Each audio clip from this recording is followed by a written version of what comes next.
Well, Oregon State researchers say a new method for measuring smoke in wine could help the industry in the future. Fox 12's Will Metzold tells us how it will help wineries deal with the threat of more wildfires. Well, you may have even tasted it, that difference in some of the wines from the heavier wildfire years, like 2020. Well, scientists at Oregon State wanted to find out exactly what that was. We're talking about nanograms per liter, which is like a drop in a swimming pool. Dr. Elizabeth Tomasino at Oregon State University has been studying wildfire smoke in wine for years. But she says after testing, she realized the old way wasn't working. We sort of sat down and we're just like, we're probably missing something. We're not measuring quite the right thing for this. She and other researchers were looking for what caused a smoky taste.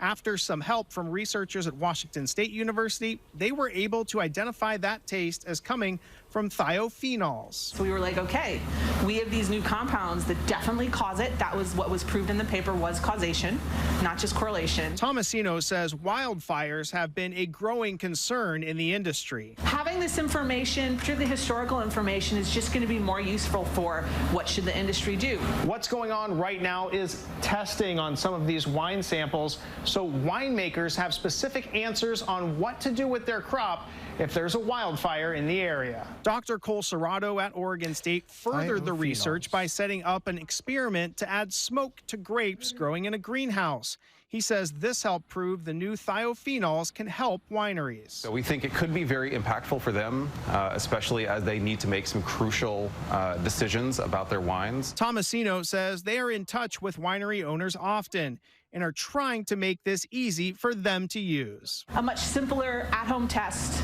Your grapes are fine, your grapes are really bad, or you should send your grapes in to get tested for it. The researchers are also working on a process to remove the thiophenols if they are in wine, so it can still be sold.